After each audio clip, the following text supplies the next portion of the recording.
started looking at descriptive statistics, which we saw that once you've collected your data, you input the data, you're expected to at least run some descriptive statistics, which gives you an overall knowledge of how your data is, who are those who participating in your data, what proportions. We saw univariate analysis, which happens to deal with a single variable. And from there, we went on to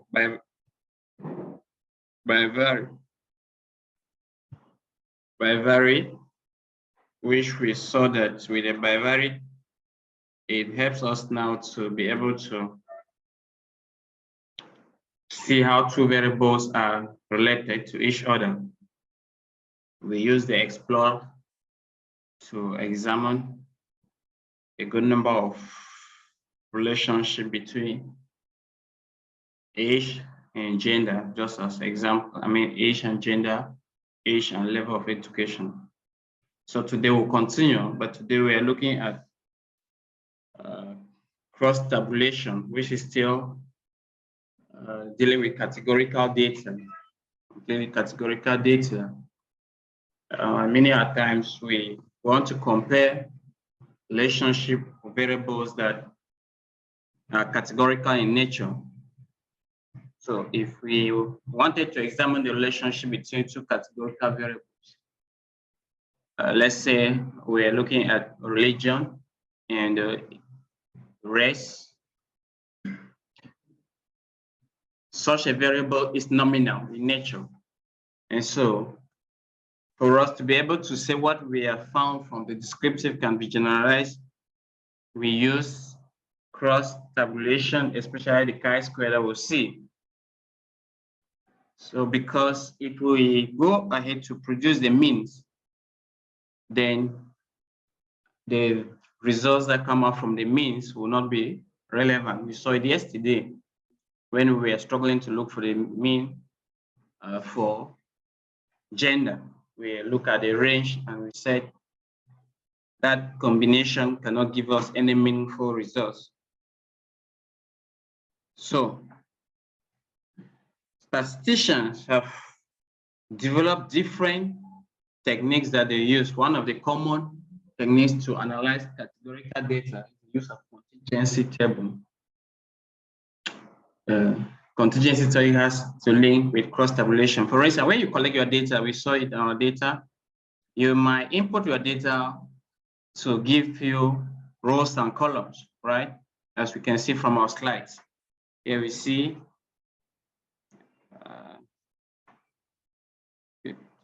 and okay, here, change the color.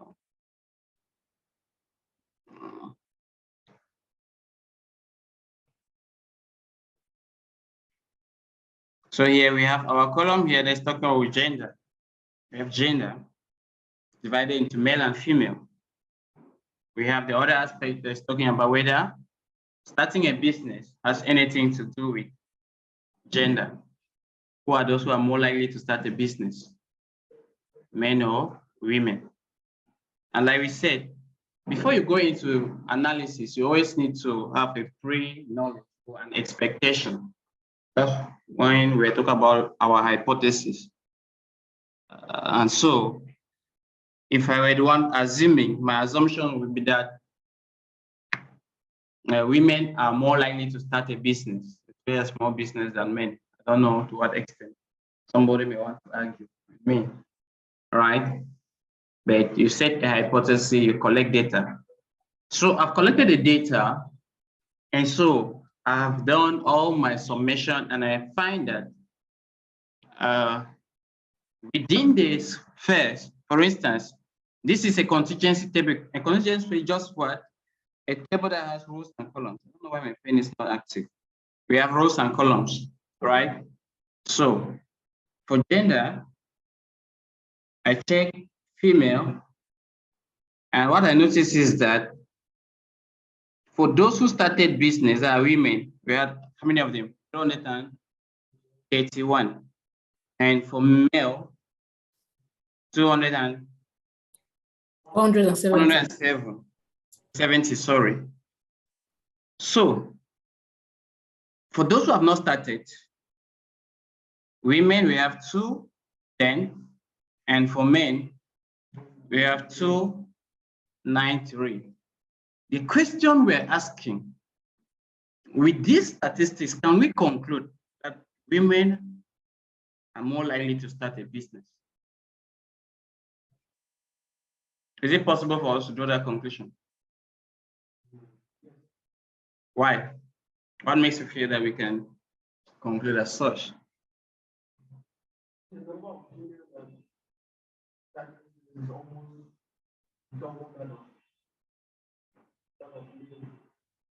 Okay.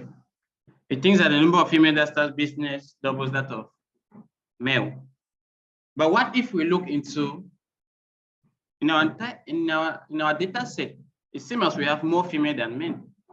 If we do the summation, so how can we now conclude? Proportionally, we have more women in our sample than men.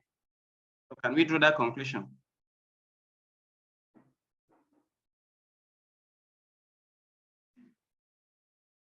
No, we can't. It's bias. Are you sure? Somebody says no, we cannot, and Apple says bias. So who is right now? So many times now, what we do is that we can look at the relationship between the different variables. In terms of, we can look our absolutes as columns are concerned, or as rows are concerned of columns. Remember, this is a column and this is a row. So for us to understand what we're doing, for instance, if you come to yes, I have a business, and no, I don't have a business, as men are concerned, no, within the category of female, right? We can do a comparison and see that for females, 66%, they have started a business. And within the same line, 66 as opposed to what?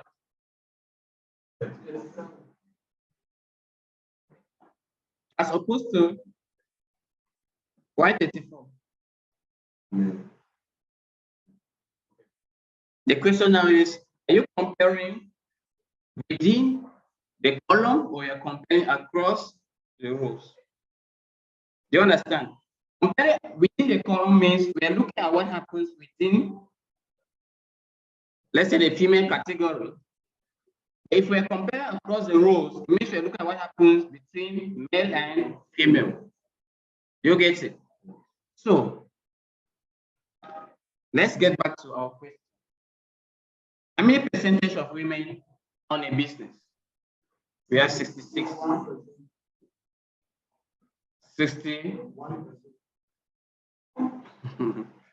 66%. Some people say 66.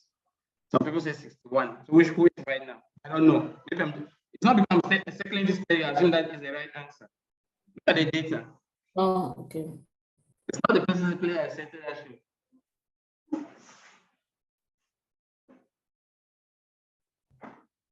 We're with the first column. I mean, with the first table. Let's look at the first table. So, how many women own a business? Giving us percentage of 60. How did you get your 60? Okay, so you cannot see it. So how did we get that percentage? I think we calculated the number of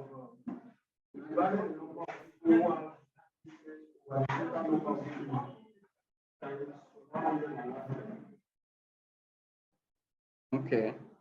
Mathematicians are talking. Who agrees? I don't know. Now we divided the total number of who have the business. I mean, for women. What's the total number? That's 381 divided by the total number of women, which is 381 plus 110. That should be about 500.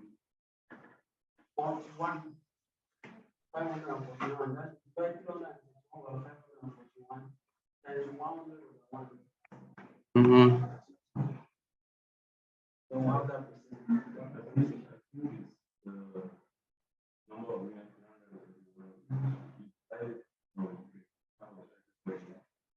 Which is those online, they're just quiet. It's brain, it's not only for those that are offline.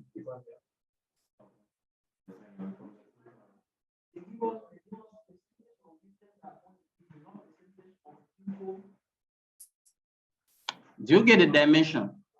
So that now, question was, what's the percentage of women that own a business? Right? So the line is breaking. I cannot hear you clearly. Oh, maybe it should be connection. I repeat myself. What is the percentage of women that own a business in our data? 66. I give you two answers. I have 61 and 66, and I don't know which one is the right one. So who can help me?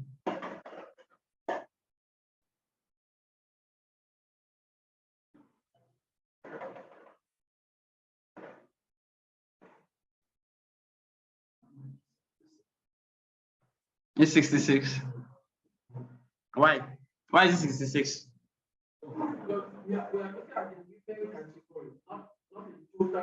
So the question was the proportion of women that own business. We did not specify whether women category or. Do you get it? So when you are looking at data, you must try to understand the specifics that are of interest. Am I comparing just women, the proportion of women that own a business within, as a proportion of the total women, or as a proportion of the total population in my study or my sample, right? So that's why we have 61, which is okay, and 66, depending on what we're looking at. Do you get it? For instance, if we're only interested in the proportion of women that own a business, then the fraction of the overall women, then the right answer should be 61. But if you want to just take the proportion of women that own a business, I don't think that the answer should be 61. That's why I don't think. Let's calculate and see. So we need to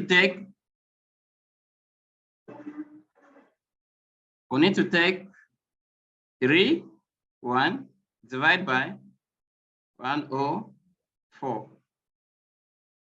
Did I do it right?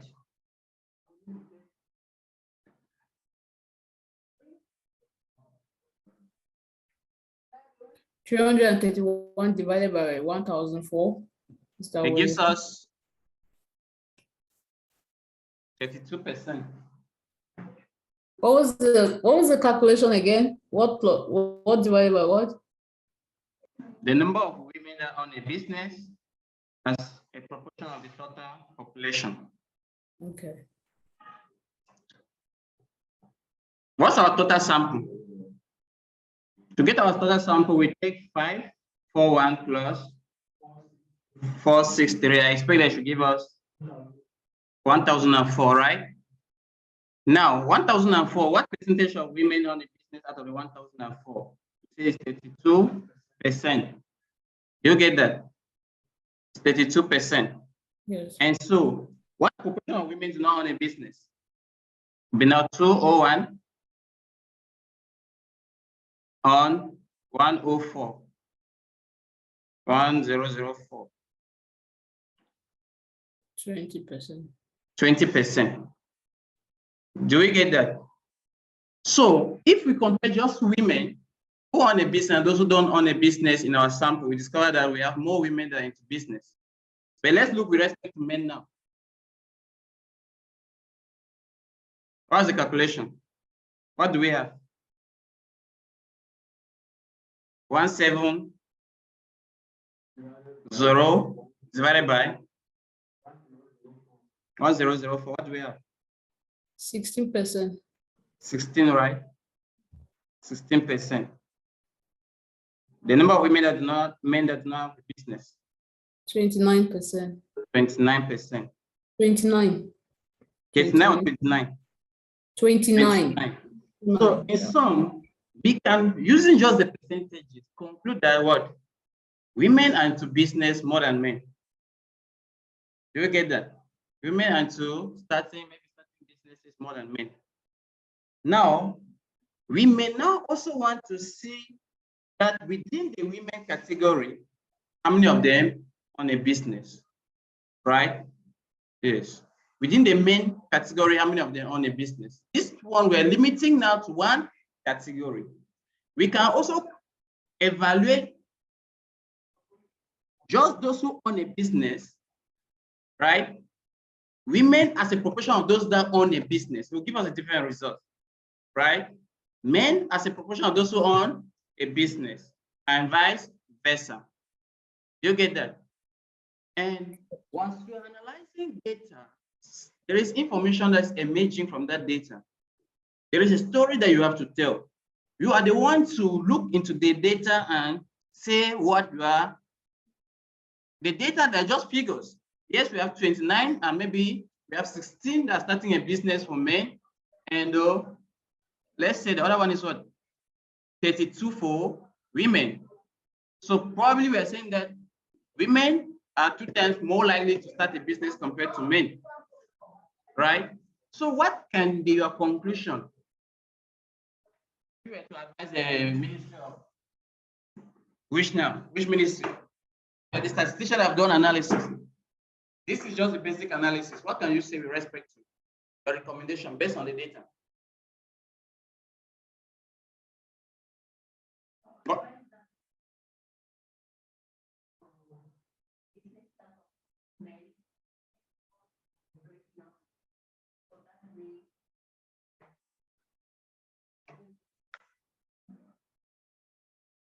Good proposal, but I don't know why you consider men to be breadwinner of the family. So she says, for her, she will advise sensitization. She wants to bring up sensitization that amongst the men, they should also start, you should get involved into business. And our justification is that they're the breadwinners, right? Okay. Another recommendation. What can we also recommend from our data? You know, recommendation will not come from you will not see it. You are the one. That is what the company wants to get. They gave you data, you collected data, but now you've analyzed the data. You are the one to come and say, based on my data, these are the possible conclusions, not the data itself. The data will not speak, right?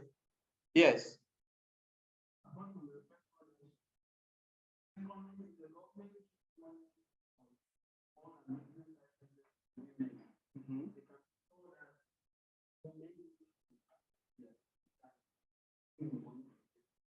Okay. What makes you feel as such?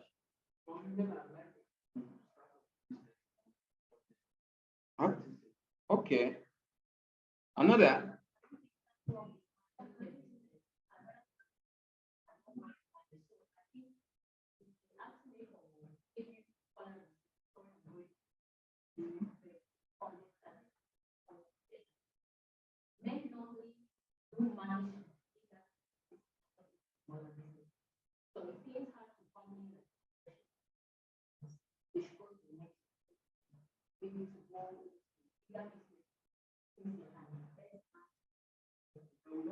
As a data analyst, it's your data that is speaking, not you. You don't have the possibility to conclude on what you did not study, unless it has a direct link with something in your work. For instance, at times I find that students, especially students, they will collect data. At the end of the day, they want to do their recommendation, they're recommending on things that have nothing to do with their work. So that's you are now extrapolating, and the extrapolation might be very far, unless it has something to do with your data. Because once you start bringing, that's why I said, what makes you feel that men are the breadwinners? There's nothing to say that they're breadwinners. The data doesn't point out anything as breadwinners. So you are now trying to influence your results, right? You need to try as much as possible to be what? Objective in your presentation. So let the data speak. If an opinion is yours, we now understand this is your opinion. You can first your major recommendation that comes directly from the data, in your justification now. We can look at the justification and see whether it's okay or not. Let the data always speak first, right? If the data is the one that's speaking, you will not be liable to anything if at the end of the day results don't, it was the data that's not you. But if you are the one speaking, there's a tendency that at the end of the day, it's like network is disturbing today. I don't know why. For now, I can get you well. Okay, Emmanuel Macron is in town. I wonder why he's in Cameroon. So that's the first thing we see. Now, although we have seen differences, right, it's usually difficult for us. That's why if we're looking at the absolute percentage, absolute values, 31, 331, and 170, we can draw the conclusion as easy as that. But then that conclusion can be erroneous. So when you are analyzing your results, always make sure that the unit of measurement is the same. And that's where percentages comes in. Why we had a little kind of, we may say, bias in our data. My pen is refusing to work today, I don't know it. We had more women. That's why we can convert everything into percentages. That gives us the liberty to compare now across the categories. Because 170 might be higher than 1,321 in terms of proportions, right? When we aggregate everything as 100. Any worry, Akon, as we are raising your hand? Yeah, I wanted to ask, like, what if they had brought the same amount of men and women to do this survey? Does it work? Because if you bring higher number of women and then a lower number of men, maybe most of the men that do the business were not among that number. No, not amongst our sample. Yeah. I did not get your last part. Well, as a data analyst, there's some underlying assumptions that you have when you're working with data. One of the assumptions is that it's not only an assumption, is that you assume that the data was collected and it represents your population, right? Then when you are collecting your data, you must ensure that representation of the population. If in our entire population we have more men than women, we expect to see a similar situation in our data set. However, if that doesn't go, we still believe that you can try to use now. If I have 100 men and 300 women, I take a proportion, say 5%, it will balance out that differences, although in absolute they're not the same, right? Because 5% would be about maybe 20 men, and or let's assume 20 men, and 5% for women could be around 15. So it tries to balance out that differences. Okay. I hope the point is clear. Yes. So let's make small progress. Most persons are not in class today. So for us to draw generalization, we now have to bring in chi-square. Does the 15% and the 20%, is this statistical significant? The chi-square is one of the most used statistical technique. And we use this for two purposes. One, to test the goodness of fit of a model and to test independence of observation. Goodness of fit, we might not talk much about goodness of fit here, but there are so many statistical concepts that we want to test if the model is an ideal model to be implemented. For instance, if we're doing logistic regression, we need to test goodness of fit. We'll use chi-square. If we're doing structural equation modeling, we need to test goodness of fit of the model. We use chi-square. Although chi-square is very sensitive to large sample size.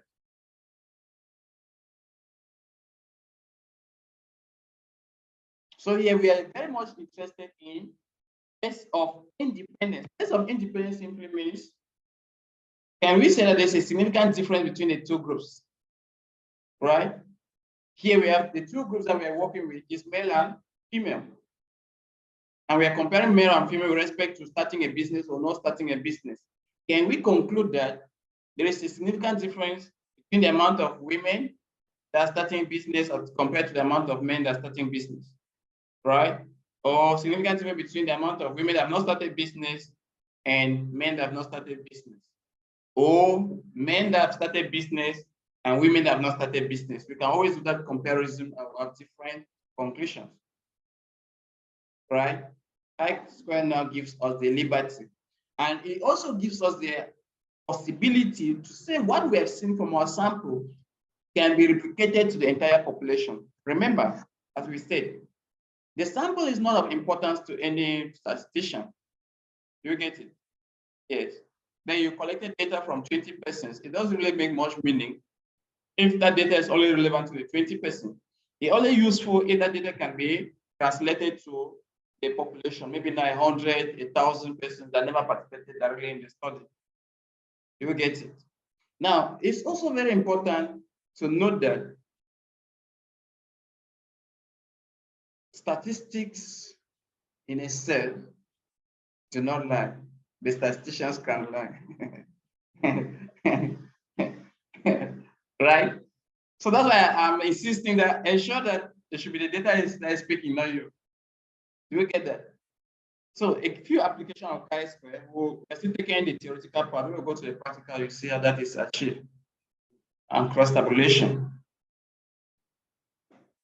So it is highly applied in different domains, but we've just given a few here. Sociologists, in the medical field, management, and so many others. For instance, when you go to the hospital, we all know about COVID-19. When it came out, there was a lot of chaos. We were saying, oh.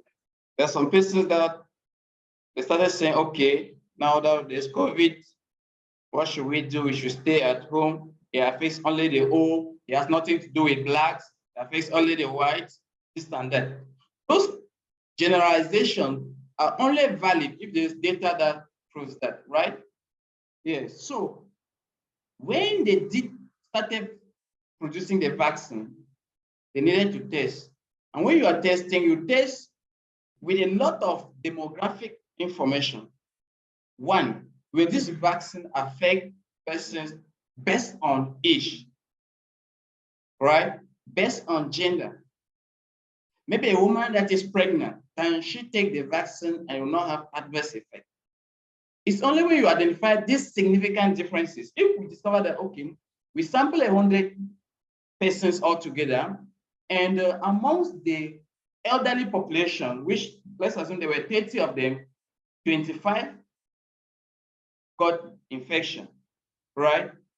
And for the adults, they were around 50, 20 got infection. Then for the young, they were just about 20 and only one got infection. Can we conclude that there is any significant difference in this group, right?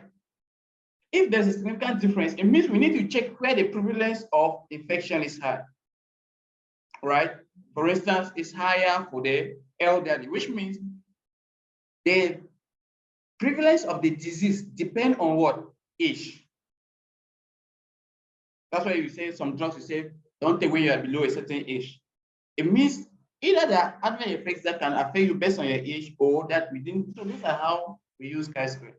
When you go to the hospital, they always, that's why when you go to the hospital, they always say vital signs and history, past history, or there's something, those who are from the hospital. They want to take information about you, who you are, your gender, your age, this and that, and certain things where you have some history, your family. All of that information is to help identify whether you are likely to either have a disease or use a drug that may have an adverse effect. So you need to test for all these adverse effects. That's why some people say condemning that we are happily using the COVID vaccine when there was not enough time to evaluate its efficiency and its adverse effect. Yes, you can take the vaccine and get cured from COVID, right? But then what if the vaccine has an adverse effect maybe on your reproductive ability? or because those things are always tested. So we use the chi-square, just one of the tests to evaluate such. Yes. That's why these are just a few examples. Are children more likely to get infected with the virus than adults, or vice versa, right? So we need to compare a group of adults and as well as those for children. I hope this thing is recorded. So, what are the assumptions of chi-square? One thing that I want to emphasize, or I want to you guys to know, each statistical technique has some assumptions.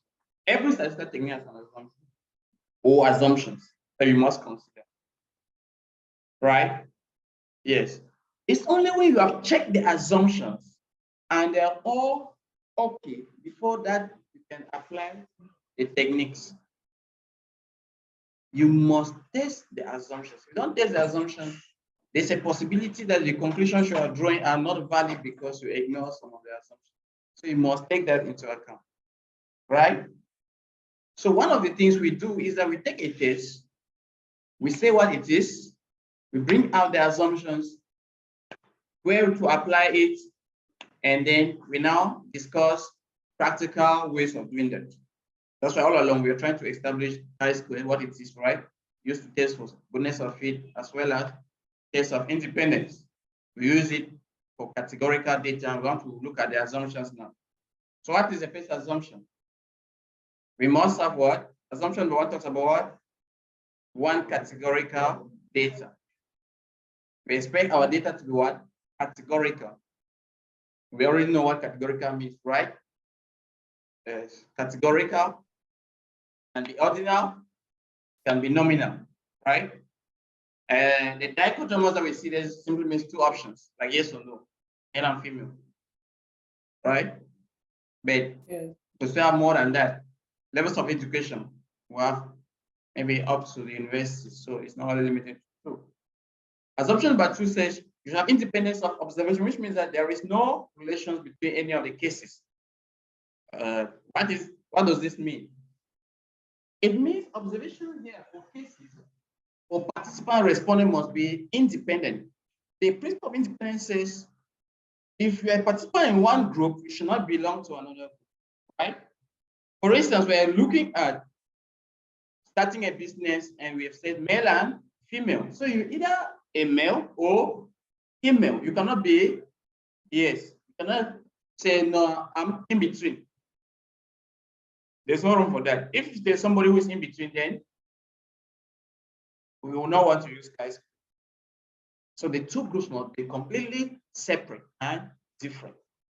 Assumption number two says the groups of categorical variables must be mutually exclusive. Still trying to, for instance, yes or no, right? Or starting a business and not starting a business, mutually exclusive. Still going back to kind of independence. Remember, independence of what? Observations, or which are participants. The mutually exclusive means within the variable, a group should not be interwoven or the same. For instance, if, for instance, they've said maybe low, high, moderate, and the rest, it should also be what? Different, right? It should not be moderately low, which is taking a low and moderate to mean something. Do you get that? It should be that mutually exclusive as well. Then the last, or the fourth assumption says there should be at least 5 expected frequency count in each group. Any worry?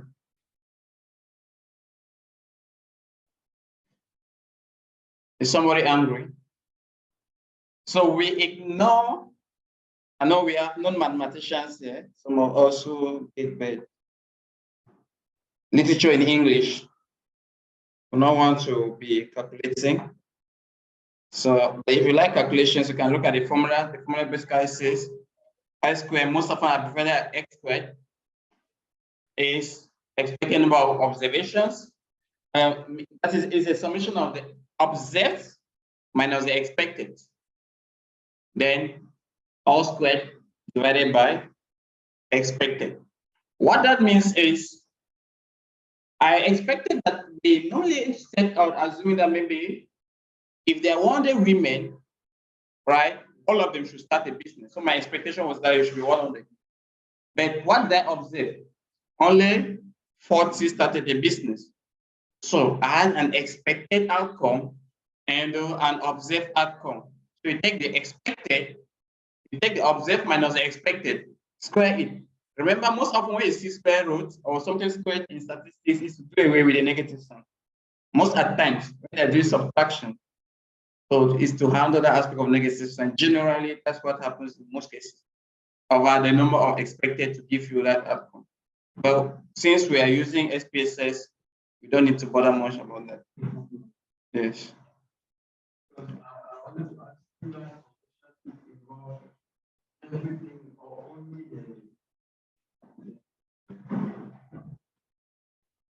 Involves everything.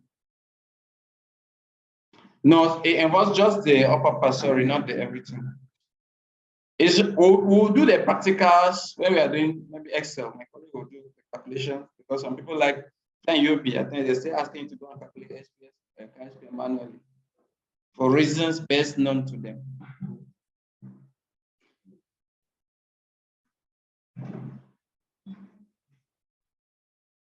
Any question?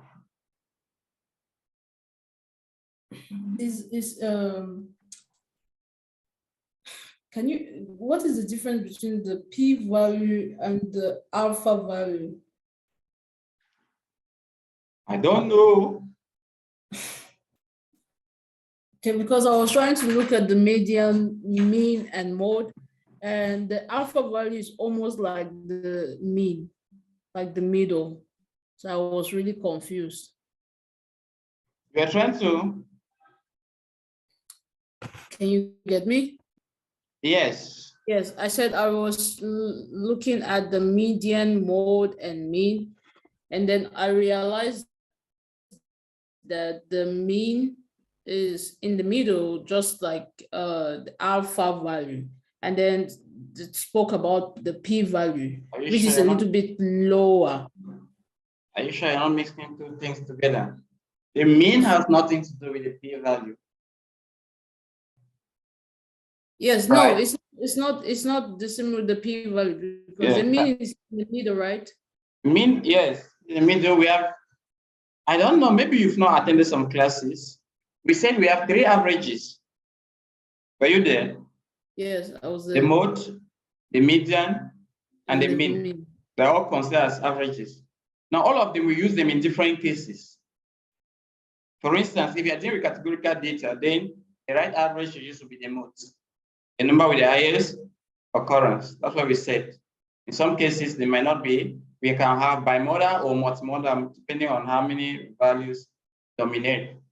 Then we said for the median, we use the median, which is the middle value where we arrange our scores from the least to the highest. Divide our score into 2 equal parts. Same as the mean, but the issue is that the mean is sensitive to extreme values, either large or small. So at any point we discover that we have some extremely large or small figures in our data set, we prefer to use the median, which is still a measure of what? Central tendency. All of the 3 averages are measures of central tendency. That's what we said. And so with this, if your data is normally distributed, which as you know what I mean by normally distributed data, and we said a normal distributed data has the mean, which is at the center, and most of the frequencies of the items or scores are close to the mean. The further away you move away from the center, the fewer the items. That's why we start going to what we call the critical zone that talks about the significant and the p-value that you're mentioning. Oh, okay. I get it now. Do we get that? Yes. So we'll see the p-values, how we use them in application. Actually, before we get out of this class, I'm sure we'll see that. So I've shared my screen with the data that we want to use now. Now, this is data sets. They have collected data to find out information with respect to students' performance in different subjects. And they have taken also some basic demographic information. They've asked for the students' gender. They've taken the students' whether the student is an athlete or not. They have taken their height. They have taken whether the student smoke and so many other aspects, whether you live. So now we're asking ourselves, is being an athlete is in any way associated with your gender? If athleticism has something to do with gender, that's the question. What do we think?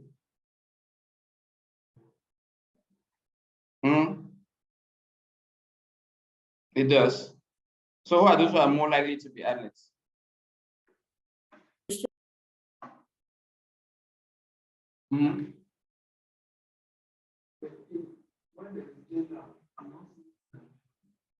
They are not saying.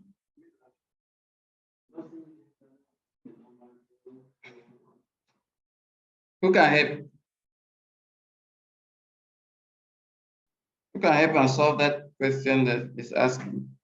He says it's only saying 1 and 2 or 1 and 0.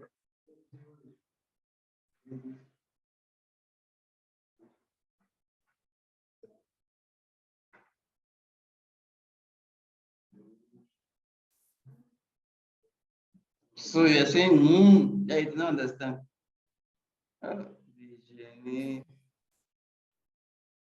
Hello, data analyst. That's a link.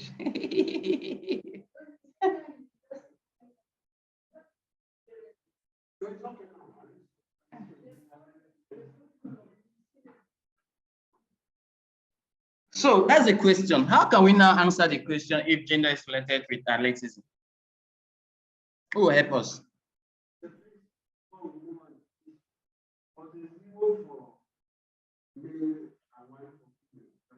Yes, 0 stands for male, 1 for female. It's a code that we assign. That's what we said. I understand with you. Maybe there's some things that you are not there. So that's why I'm surprised that Virginia is not also conversant with it.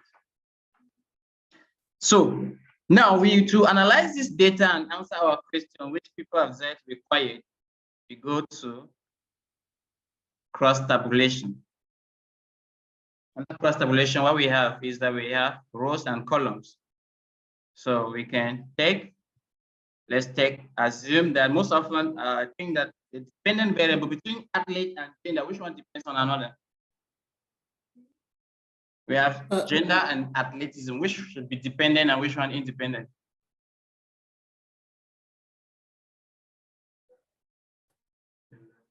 Gender should be independent.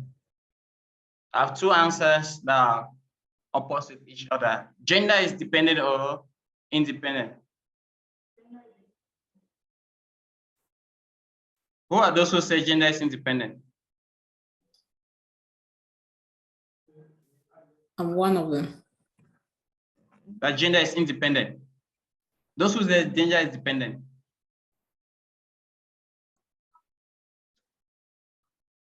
In this class, we don't have a neutrality rule. Please. There's nobody who is neutral.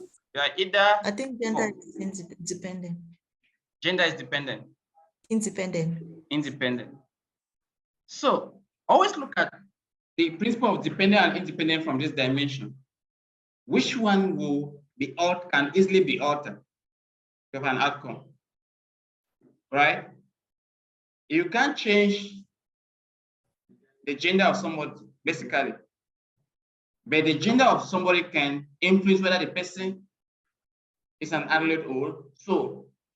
It means somehow, for this particular case, our gender should be independent, which means it's not in any way confined to athletes, but athletes is somehow confined to gender, right?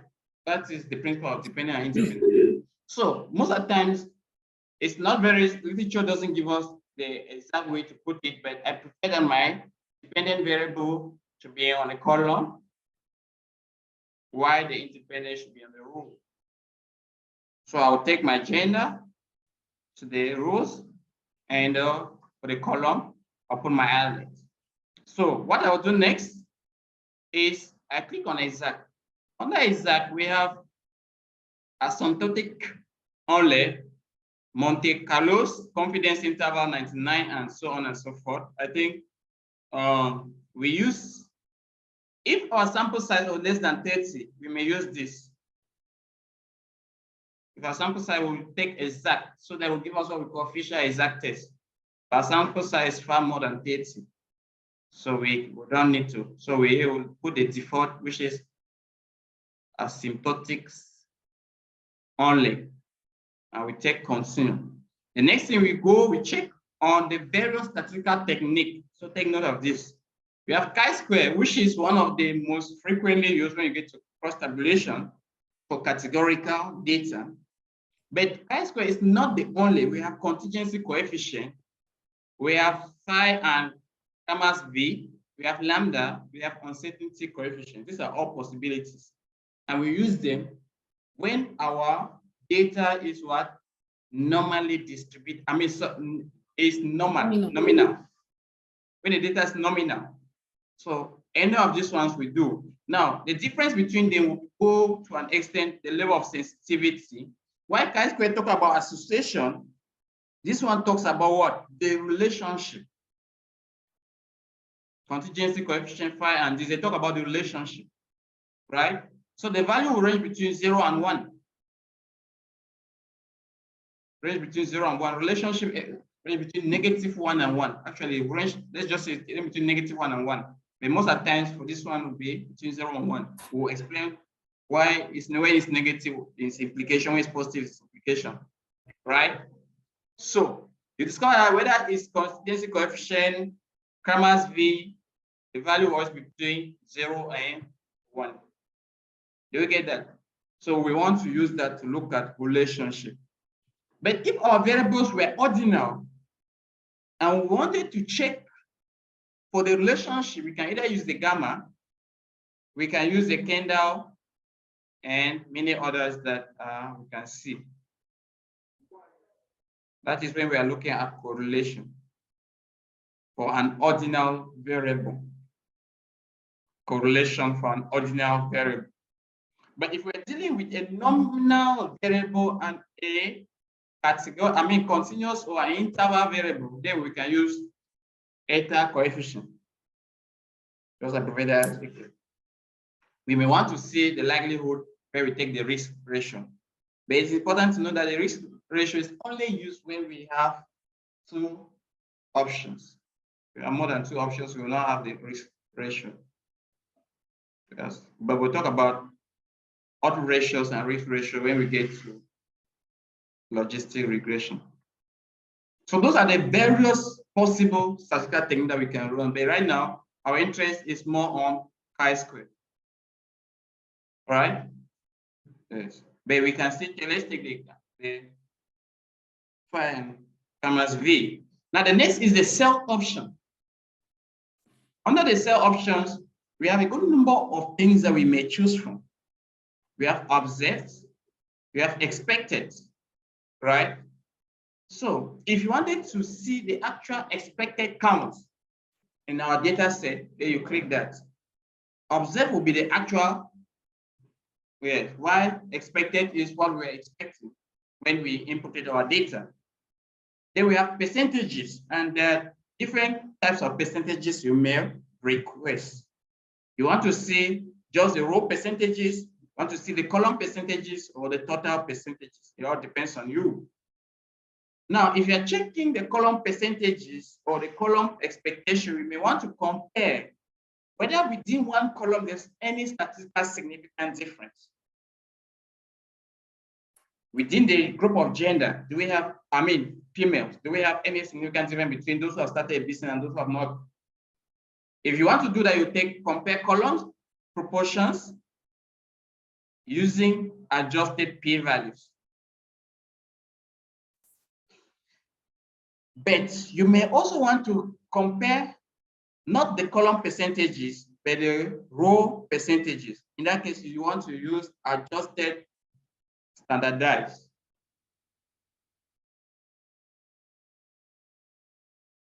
Please, I'm trying to take small, pingy. So that some people should not run out of this class now. If you don't get it, please don't overforce yourself to get everything today, please. It's step by step, right? It's cumulative. Yeah. Cumulative. So don't impose that you want to get everything. As you study and you move ahead, some concepts that we have already passed behind will just come natural because we'll be using them, we'll be revising them, we'll be talking about them day by day. So please don't think that's too hard. But I'm trying that it should be more or less a discussion. That's why I explain we should be participating. A student should not be afraid to make mistakes. That's why you are still learning. It's when you become an expert that we believe that you should not make mistakes. Even with that, we have a certain confidence level that we will give you not to make mistakes. So before we move on, I want to ask my assignment that I gave yesterday. I've not forgotten, so I did not ask at the start of it. Yes. I gave assignment yesterday. Who did the assignment?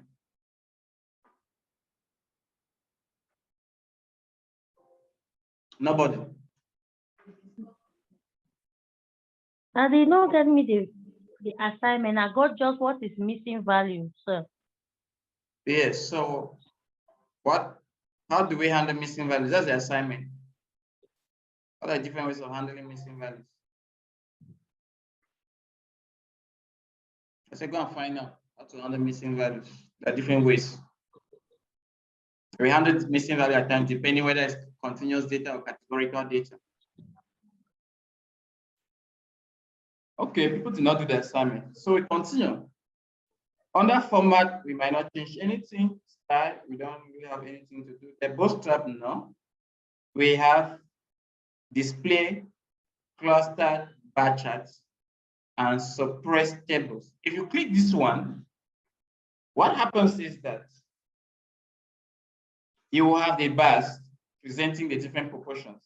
But if you take suppress, right, table, what happens? You just have one output that gives you the chi-square value. All the other statistics that we took care about, that's why you see that cells are not more active, which means we are not interested in the cells, the expected frequencies and percentages. We only want to see if there's any significant difference between our variables. So for now, we can go. Now, when you see, you come here, we have OK, paste, reset, cancel, and head. They're quite important. If you're using the syntax, you take a paste. So if I paste here, they'll give me the code that I can go and run it, right? In SPSS. For those who are doing the kind of programming-based data analysis in SPSS, you use this to write the codes, right? Alternatively, just simply put here, OK. Reset is when, if I run the data, you want to come and do it, and you reset now the value. So that's not cancel and help. Anywhere you have a challenge, you can always click on them. They might do some suggestions, especially if you're connected online. We take OK.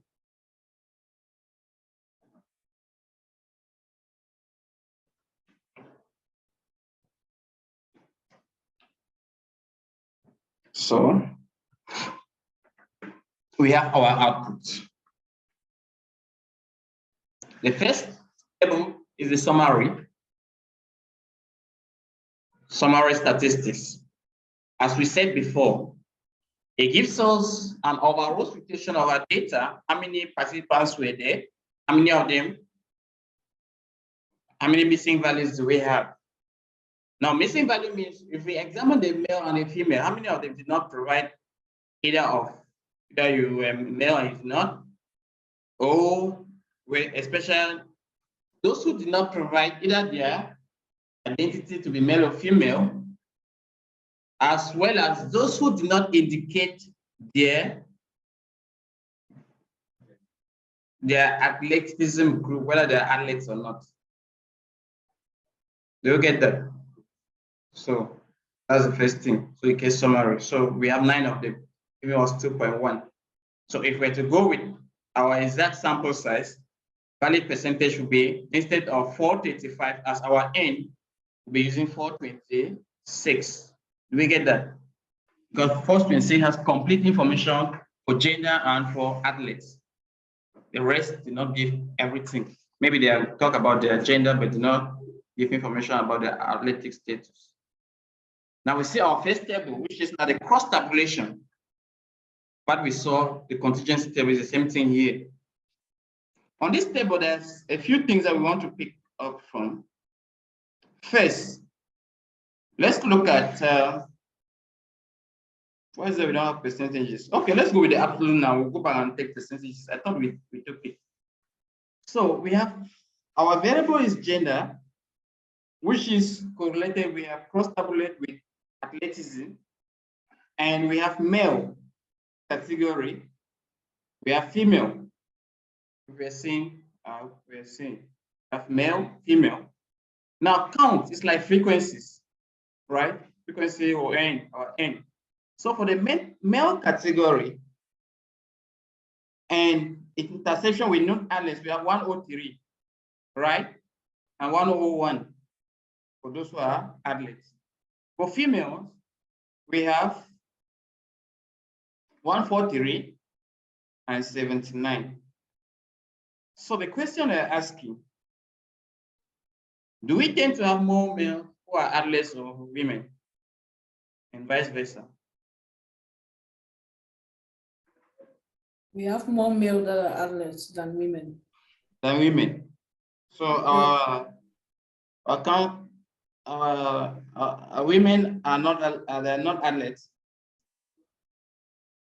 Yeah, compared to the men. Women are less athletic. Let's use it.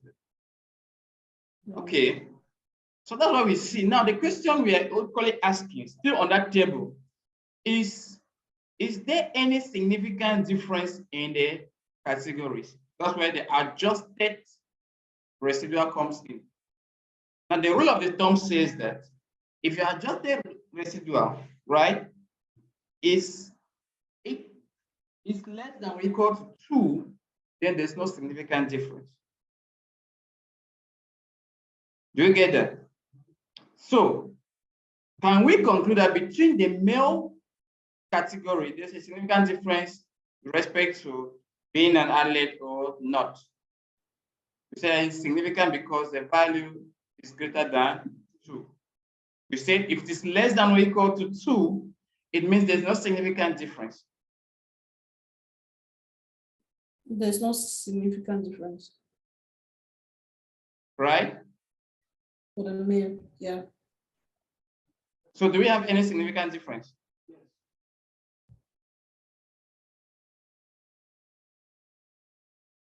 Let me check something. Let's get back to the frequencies. Let's get back to the frequencies. I don't know why. Okay. These were not active. Active. Let's take first the raw percentages and evaluate. Okay. Here we come. Let's look at the percentages and see. There's something I did not seem to, I don't find it also. Let me verify it again.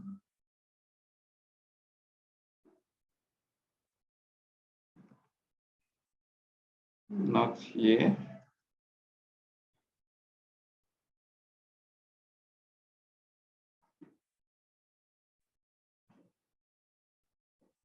Okay, should be there. Okay, so let's look in terms of percentages now and see if the results will be better. Non-athletes. Among the non-athlete category, do we have more male or female that are non-athletes? Of more female. More female. That is 64.4%, right? Of women who are not athletes. While we have 50.5% for men, right? Now the question we ask if there is any significant difference in that category. So to answer that question, each subscript letter denotes a subset of athlete category whose column proportions do not differ significantly from each other. So we see that for the non-athletes, we don't have any significant difference between the proportion of men who are athletes and women. Although, when we look at the statistics, it seems to be very different, right? We have 64 and 50%. The subscript letter here is A. And as I said, it shows that there is no significant difference. That's a similar situation. But if we're looking across the male category, we equally see. Excuse me, I'm missing out two things. Let's take first one, the electric category. So we have 49.5% as compared to what? 35%. And that is significant. The 2.9 compares the columns, not the rows. That's where the mistake was coming in, right? So we see that within the athletic category, there's a significant difference between male and female when it comes to athletes who are actually athletes. Men tend to be more athletic than women. Why? If you go to non-athletes, women tend to be kind of reverse, right? Yes, but remember, but at this point we're comparing just non-athletes. Do you get that? And it's significant because our value there is what? 2.9, which is greater than 2.4. 2. Do you get that? So the rule of the thumb says if we're comparing the columns, the value should be what? 2.5 or 2 point something and above for it to be significant. If it is less than, then there's no significant difference in that column values. Let me repeat myself now, hoping that we'll get it. Now, we have run our analysis. This is our output. What are we looking? We've said we can compare just athletes, right? If our interest was more, those who are athletes, where there's any significant between male and female as athletes is concerned, we forget about the non-athlete community category and just look at the athletes category and do a comparison. We see that we have 49.5% as opposed to what? 35. We have 35% women who are athletes and 49. And that other difference is significant, which means men tend to be more athletic than women. Do you get that? So we ignore non-athletes because it's kind of just a reverse logic with what we have seen already. Do you get that? It's like yes or no. Do you get it? So when you are presenting yes or no statistics at 10 watts, you are presented the no, or the yes.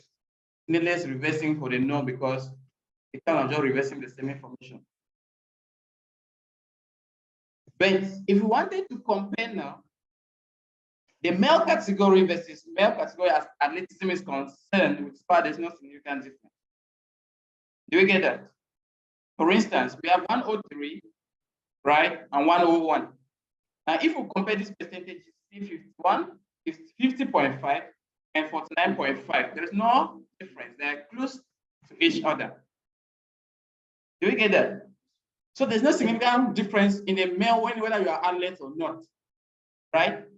Yes.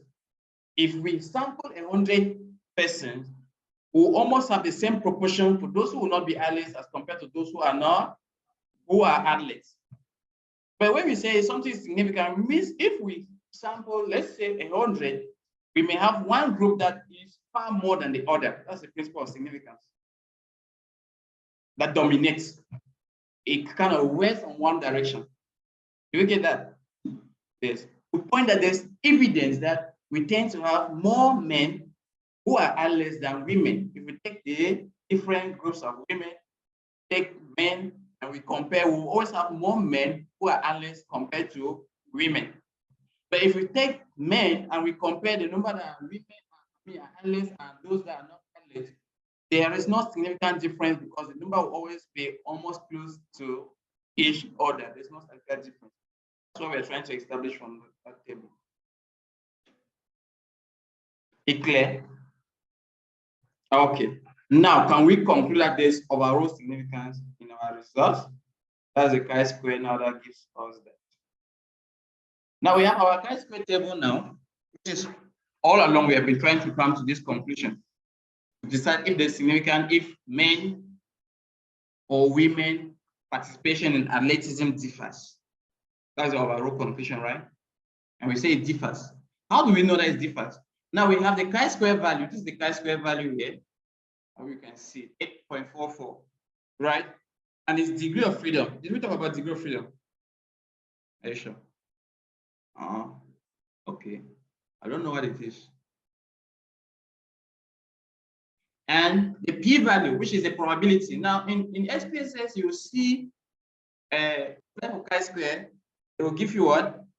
Asymptotic significance. It's the same as p-value, probability. Do you get it? Now the rule of the thumb says that if your probability, which is a p-value, is less than 0.5, right? It implies that there is significance. There is significance. Let me just use the word significance. Can be significant difference or significant relationship, right? Yes. Or significant association. This is when we are testing at 95% confidence level. So 95% confidence level gives us what? 0.05 alpha, which she was asking, which corresponds to the probability that our results are by chance. Let's go back to when we're doing our concepts. We said John or Peter, as we're reducing, going up and up, they were carrying water and Peter was there until we got to a stage where we said, no, Peter, it's no more by chance, you are cheating. You get that? So what is the probability that will say that Peter is cheating and that Peter is actually cheating is not by chance, right? When our probability falls between when it is less than 0.5, it means we have exhausted all the options of what this thing is happening by chance. There is enough evidence. We have gathered enough of, at least we had about 100 persons who come and testify John is a thief. 95 persons who say John is a thief out of 100. So if 95% say you are a thief, we can conclude that you are a thief. Although 95% saying that you are a thief might not say, it does not mean that you are a thief. Right? But we enter a certain level of assurance that if they're convicting you, we know that at least we have some evidence. We have enough evidence, not only evidence, but the evidence is enough for us to convict. You might still be innocent. Yeah, at least. Do we get that? That's the principle of significance. We try to break it down. So when we see it here, is the value. So we conclude that there's what significant difference as gender is concerned. In gender and athleticism are concerned, men tend to be more athletes than women, right? That's our overall conclusion. So which means if you were to take a decision that has to do with athleticism and gender, you know what to do, right? Should we encourage women? That could be a recommendation. Should we train more men? Should we? But there's no difference in the group of men. So those are kind of things that we have to be looking. What comes out from my data? What can I say? What is the end result? What is the story behind my data? The data itself has nothing to say. So any question? Any question? You can see it from the charts.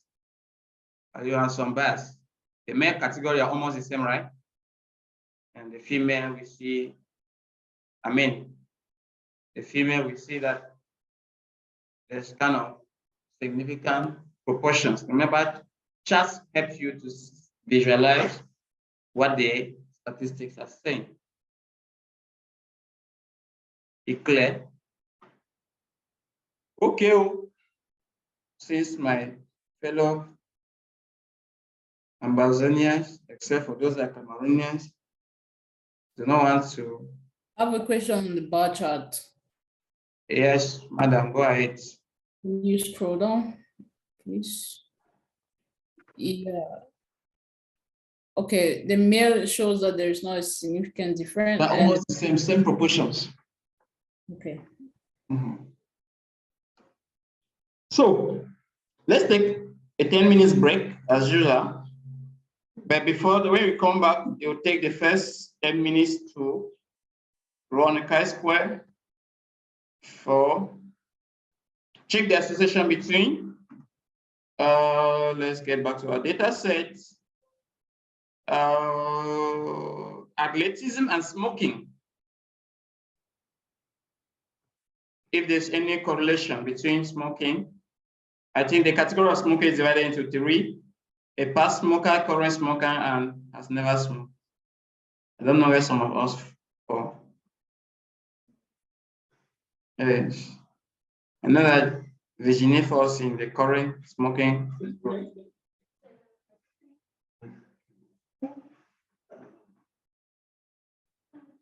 Run association, check if there's any association between smoking and athleticism. Now, just trying to highlight that smoking has 3 categories.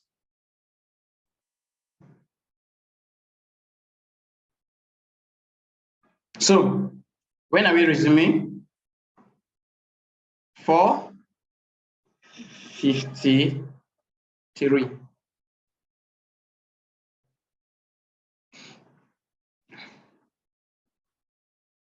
4:53. Take 10 minutes to do exercise. Do an interpreter. The interpretation is important. And why not recommend? Those who are not smoking should start smoking. After the break, during break, everybody goes outside. Where's the mambo? Unfortunately, we have more persons than mambo. Oh, some will share.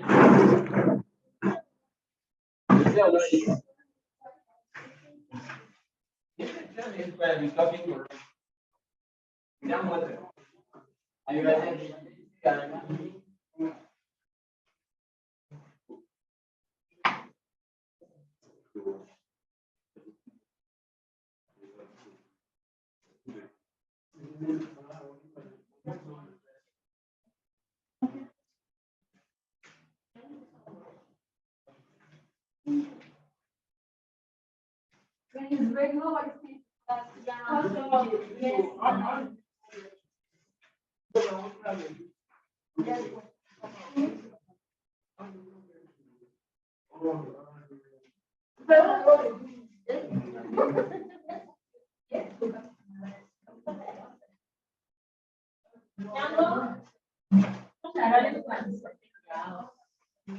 Yeah.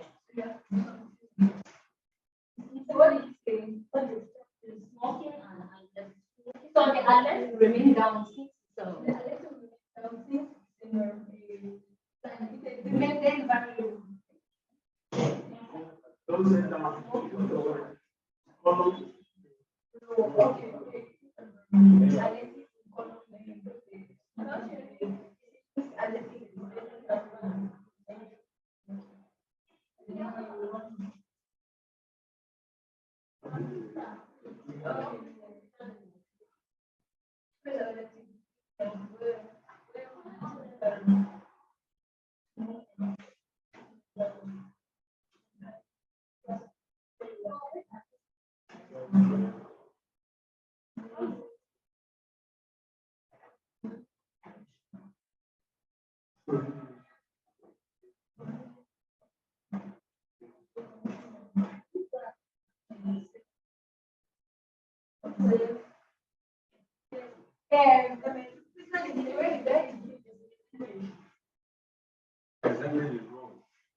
Yeah.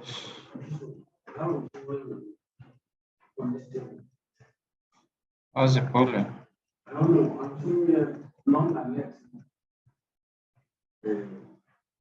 Yes, we are seeing percentage within alert. And then in alert, I'm seeing percentage within alert.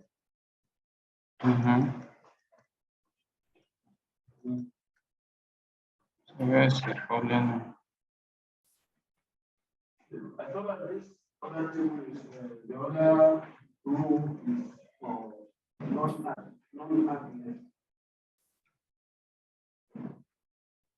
I'll get there when others are done. Look at it together.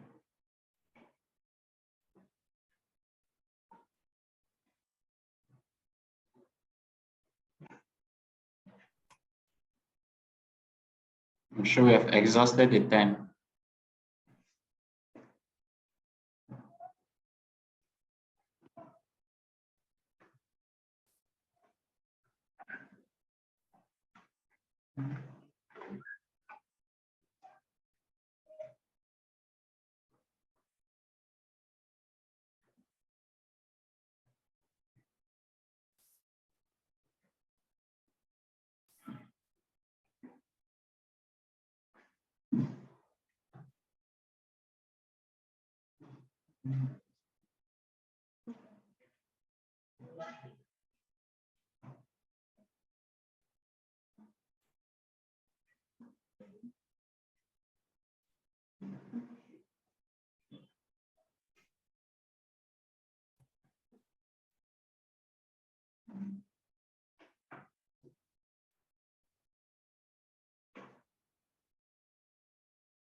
Are we done?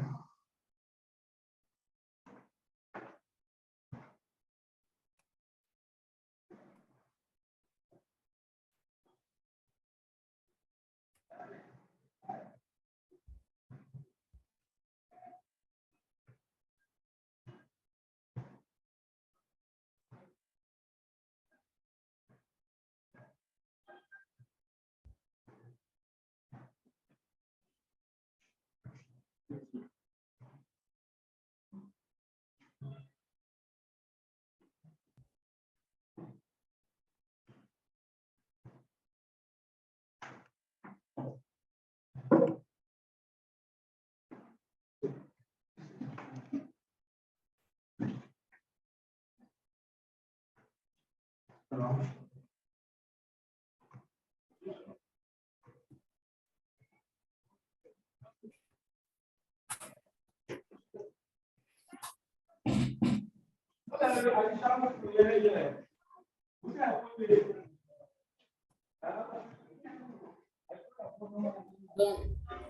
Are you done? Yes. Can you share your screen with me? Yes. Okay, let me make it possible.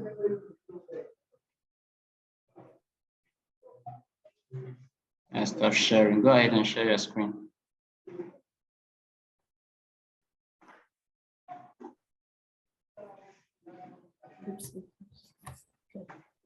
Yes.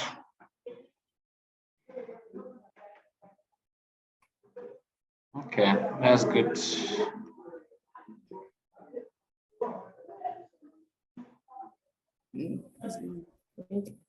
Okay, no, please. So, move on with the interpretation. We're listening. Okay. You're all seated. You're in charge now. I'm just going to try. So, so there was 94.5% of the valid cases, and we had some missing cases, 5.5. So these people were either not around or did not give whether they smoke or not, on a total of 100%. And then the non-smokers, for the non-athletes, is a minus 4.2, while the athletes that smoke are a number of 4.2. So for me, there is a significant difference here.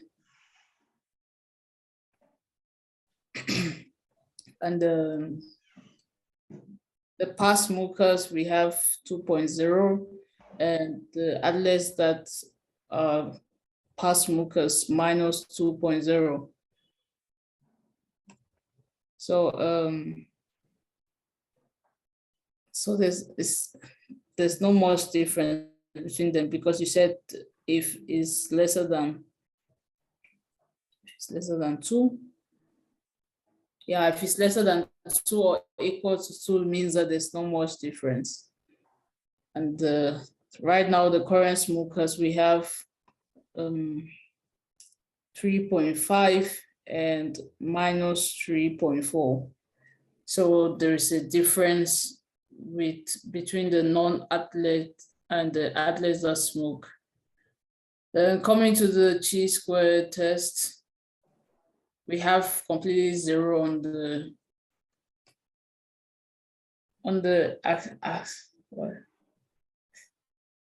P-value significant level, or you want to asymptotic significance. Yes.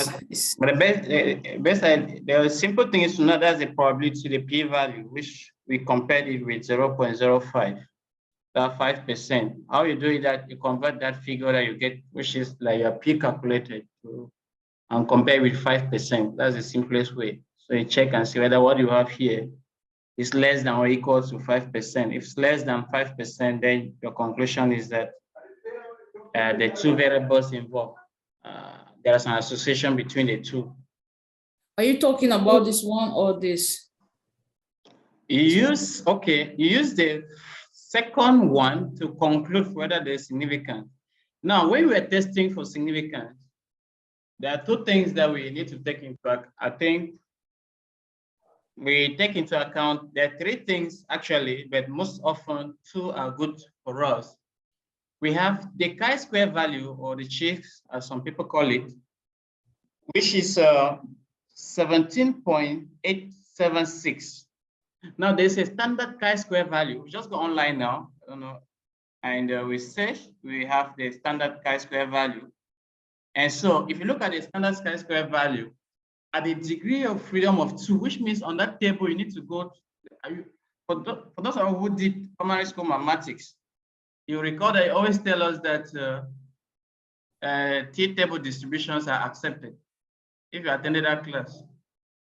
Okay, most of you did not attend that class. When they say you are free to use a T-table, or it's like calculator. So how you do that is that normally, if we do not have this probability, the probability is a shortcut to compare whether there's significant difference or not.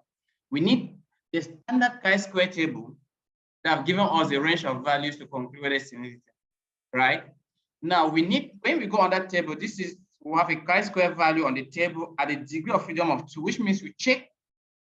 Let me just try to search online, and let's see. if we can have a chi-square table.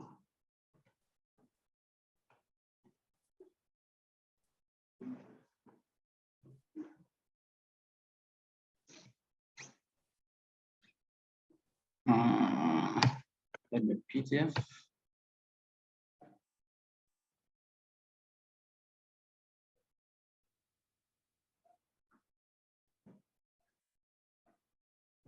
Up.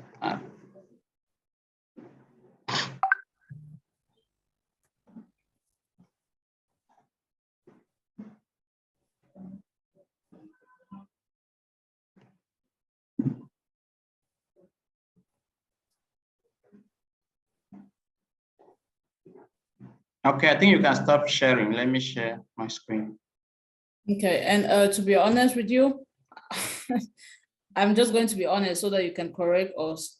I did not know which one was, I could not figure out the independent and dependent variable on this one. So I did like two different charts, but as one being an independent and then the other one being dependent. So. And what did you observe? Are there any differences in the meaning?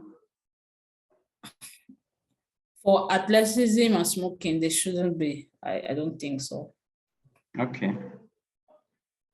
Let's go back. Okay. Let me share. I have my chi-square table. So with me here, this is a chi-square table. I'm going to try to enlarge it. They have given us different confidence interval level. We have this 99, this 95, on this and the rest. This 10%. I think this should be multiplied. This should give us 1%. Then this is less than 1%. Okay, this is 5%. This is a point of interest. Most often, we're testing our statistics around at 5%, right? So the rule of the term says that when you calculate your chi-square value, they will always give you the chi-square value with a degree of freedom. Most of the tests that you see, whether it's tests, they'll give you a degree of freedom. They give you a degree of freedom because you need to do comparison. So take the value that we have calculated and its degree of freedom. For instance, the value we have on our table here is 17, is 8.44 with a degree of freedom of what? 1. No, I did not. Okay, I've not done mine, but she has around 18 point something. Oh, I had 17.876. And something of that nature. Let me just put anyhow. Put smoking here. And then let's get it. So we have 17.867. 76 with a degree of freedom of 2. It means when you come to this table, this is our degree of freedom, DF, right? And we're looking at 95. So you have to check the value that you have when it intersects here. The value is what? 5.99. Just online, do you see the value? Yes. The value is 5.99.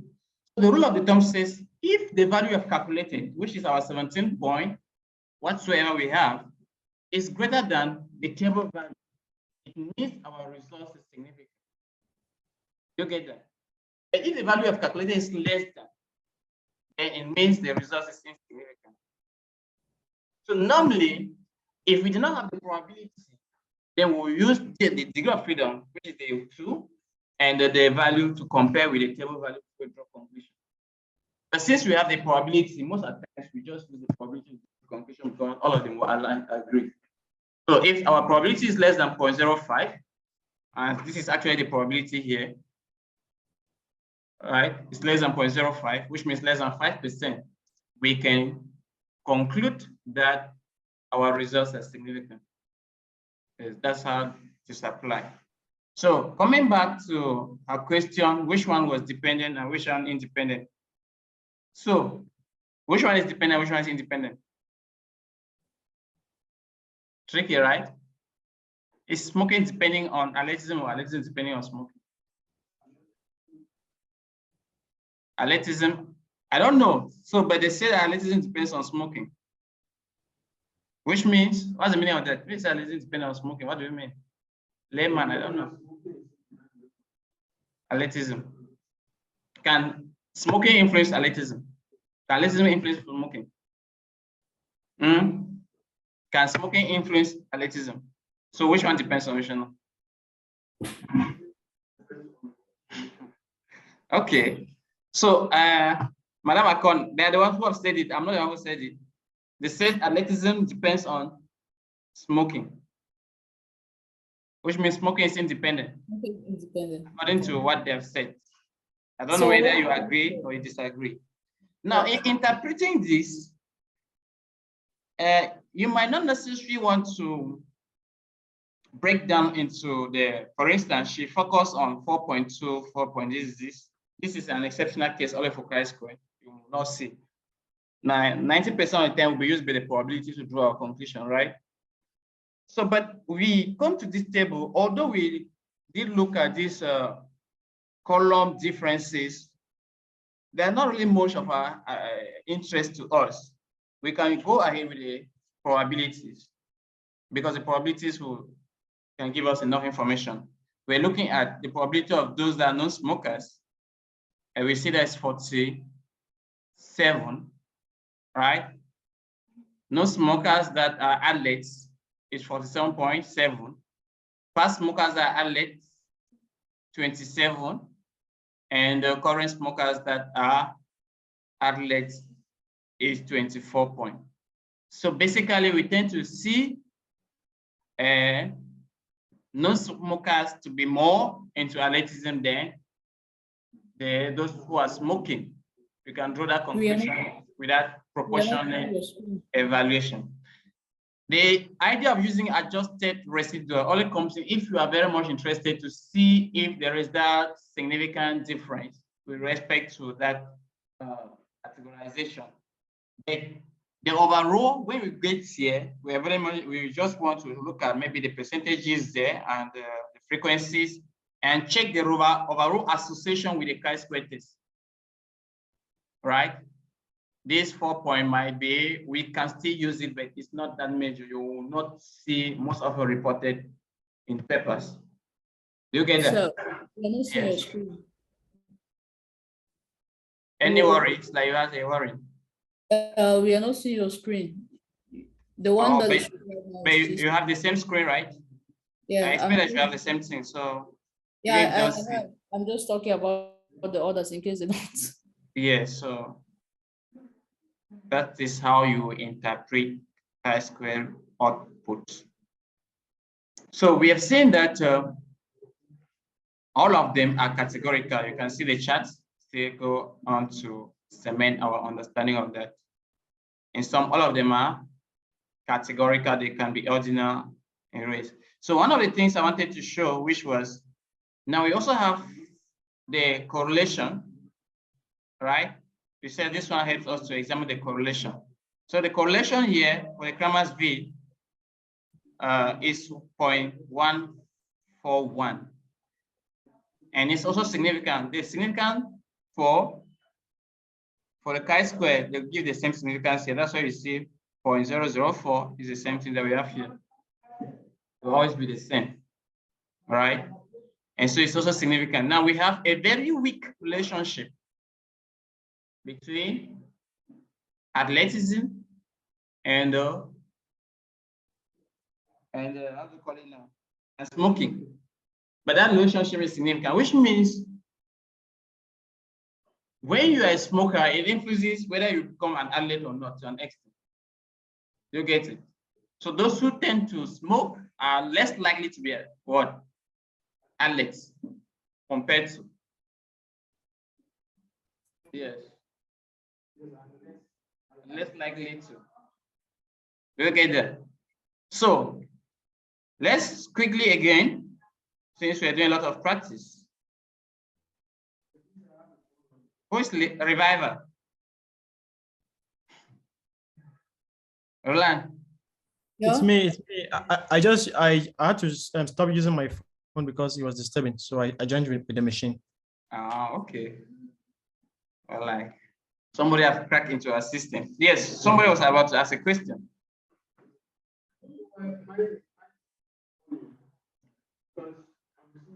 Oh, yours is funny because you took a lot of funny things.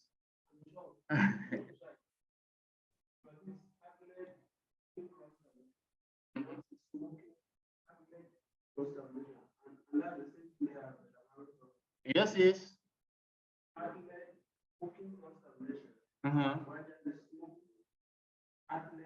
Because you have just reversed now.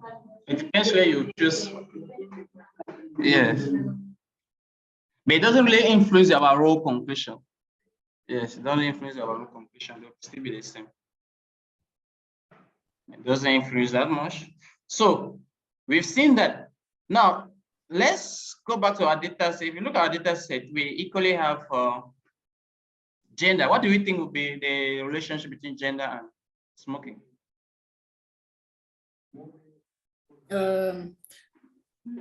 There is a stereotype that men are the ones that are likely to start smoking than a woman.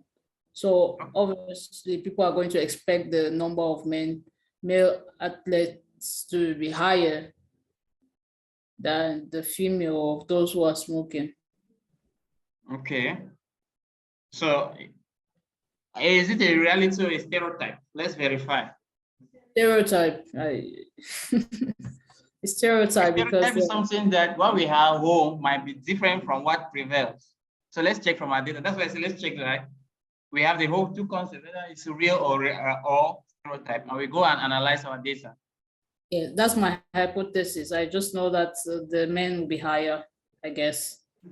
Not because of so if they're higher, is it a stereotype or a reality? You know, statisticians, they try to be objective.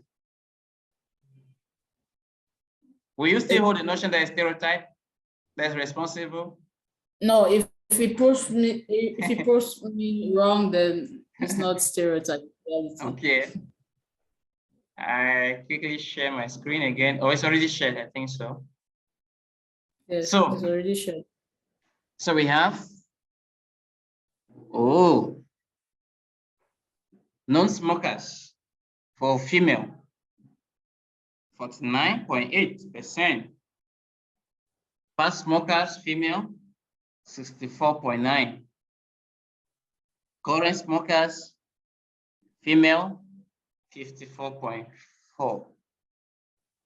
So that's our question. Between men and women, who are those that are more likely to smoke? It's the women.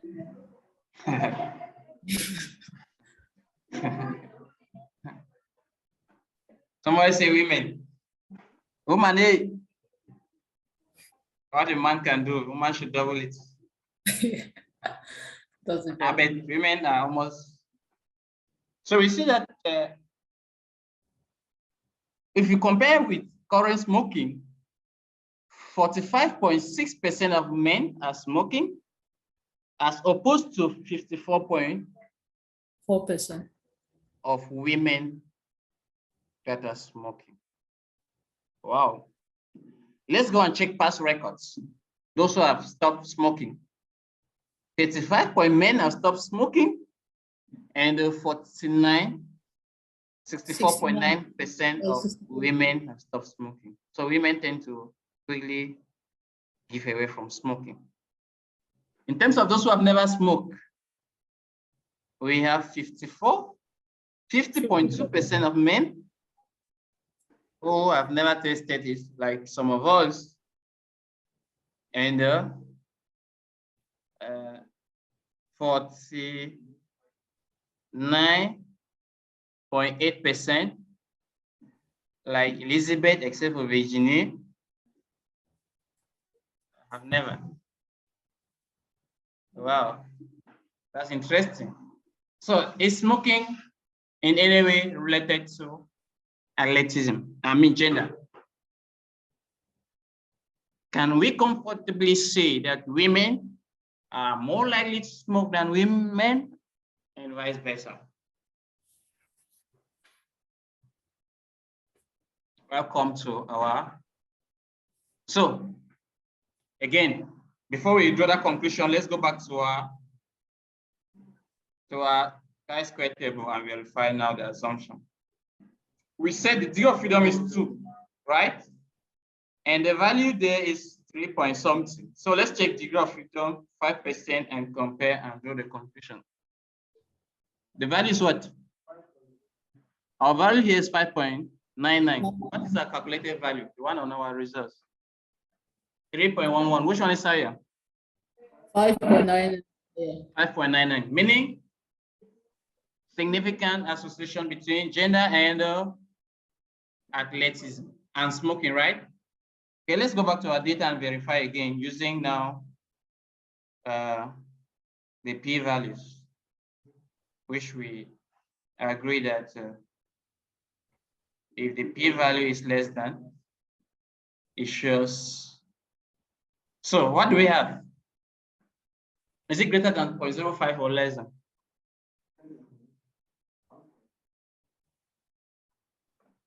Where are you, sir? I'm missing.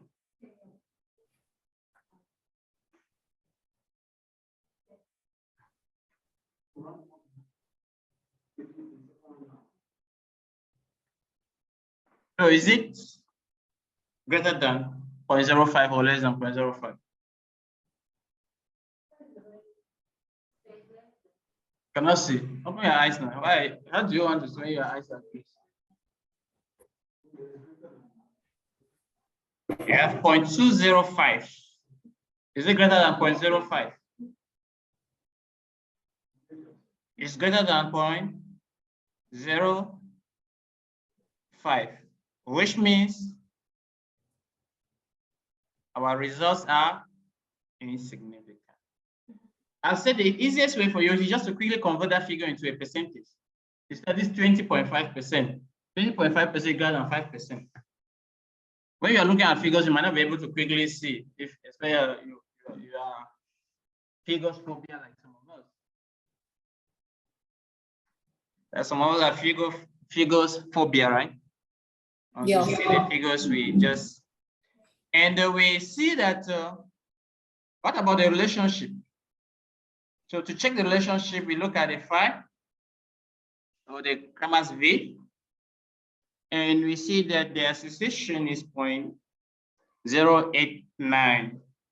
Still very weak, close to 0, right? The closer the value to 1, the stronger the relationship. Are you sure?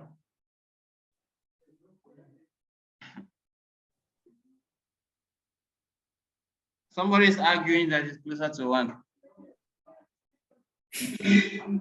So the relationship between athleticism and smoking is very weak and insignificant. So we can't really admit gender. We can't really say that gender, whether smoking or not smoking, has something to do with gender. So no stereotypes, right? We should stop being stereotyped as Madame concept. So, ladies and gentlemen, women and voices, not those in the bushes. Any question? Any worry?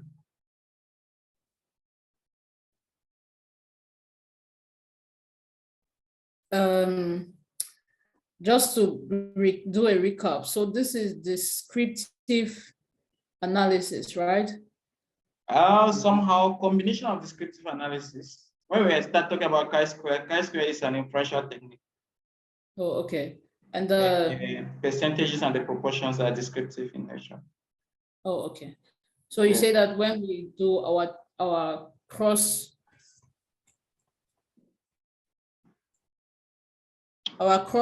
like this, we should focus on chi-square table and chi-square test, symmetric measures.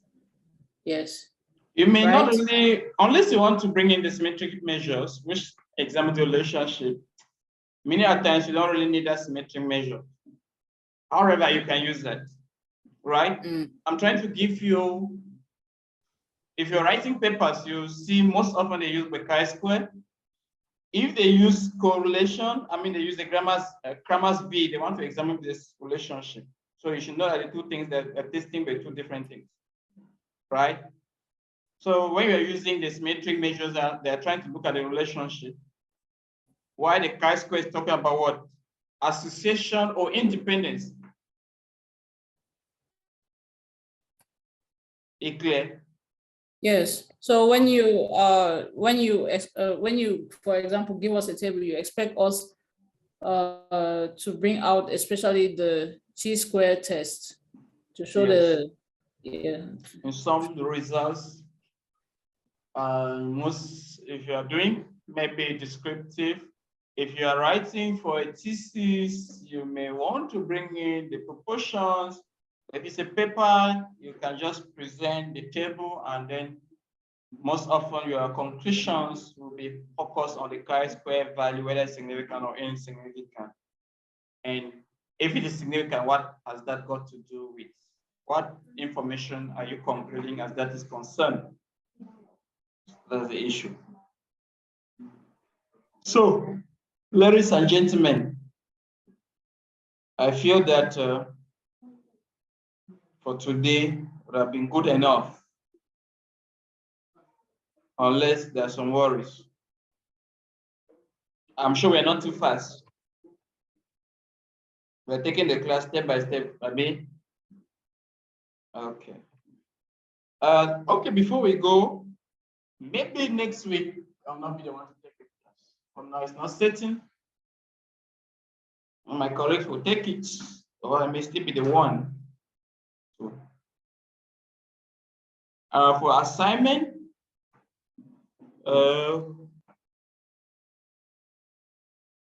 this is what you are expected to do.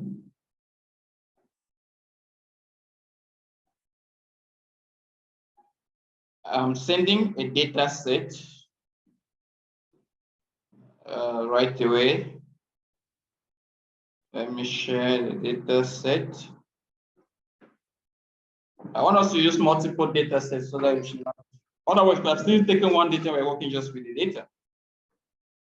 So we know about it. Most of us have watched the Titanic film, right?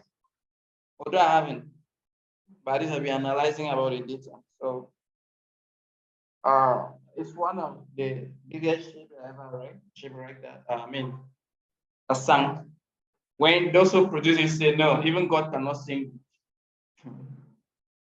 And so this ship sank, I don't know, and so many persons died, right? Yeah, so many persons died. The question I'm asking my fellow colleagues who are aspiring to become data scientists, if dying in that ship has some relationship to do with the class that you belong to in the ship, your gender, the number of siblings that you have, and maybe the you can check for, the fare you pay is a continuous variable, your age, okay, good example, and your age. But now, I will expect you to convert the age into categories. Right now, we have a continuous variable, but you are expected to convert that age item into categorical variable. And so do it into 3 categories. The first category starts from 0 to 25. The second starts from 25 to 50. And the last category starts from 50 to infinity. So I repeat myself as the question is concerned. The data set it talks about the Titanic shipwreck, and the people died. So there you have 1 for survive, 2 for did not survive. Sure. 1 for survive, 2 for did not survive. Now we want you to examine if there was any association between survivor and the class that the person was, survivor and the person's gender, survivor and the person's age, survivor and whether the person has siblings or not. That's siblings on board. SP stands for siblings, right? And those are the key things. You may want to go ahead and also check for the MBAC. I don't know what MBAC really stands for. It's like different classes in a ship or whatsoever. I don't know. But for now, we are very much interested in the 4 items I've listed. 1, survive with class, survive with gender, survive with, remember sex is the same as gender, survive with age, survive with number of siblings on board. That assignment now you need to, it will be relatively detailed. So you have to format the table according to the format I showed last time, right? I think I showed you how to format tables. If you don't know, it will be part of the exercise. You have a long week. And present it in a way that a student from University of Yaoundé will take and submit to the supervisor, and there will be no issues, which means only present relevant information.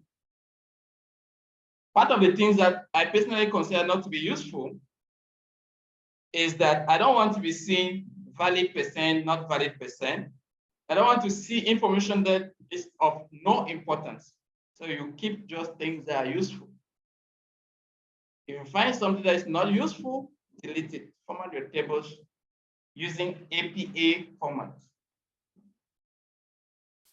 It's part of the process. It's a very simple assignment, but it will be an interesting one. So what will I be looking for?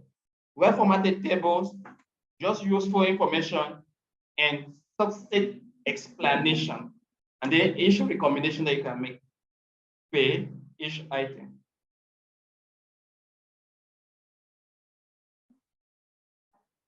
Are you going to send us that data on WhatsApp? Pardon? Are you Am I going to going to send send? this data on WhatsApp? Yes, I'm sending the data right away. Let me verify. I send the data to the platform so that I don't forget. And you said survival and gender, survivor and siblings, survivor and class, and what was the 4th one? I don't know. Let your colleagues tell you. I already travel out of that box. I'm somewhere else now. I'm already in the village looking for food to eat.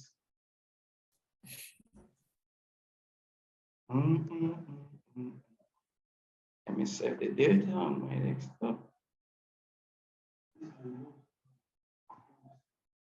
We know the submission time, right? Only 3 persons have marks with respect to the last assignment. If you submit after the accepted time, no mark. So now that we share the marks, no mark.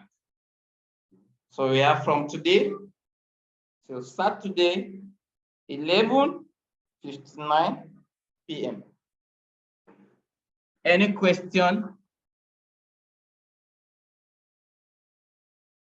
Now I will need to give an email for people to submit, not sent to my WhatsApp. Please, you need to submit via email.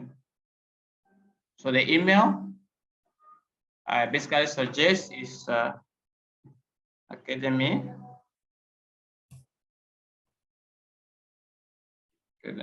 first links at gmail.com.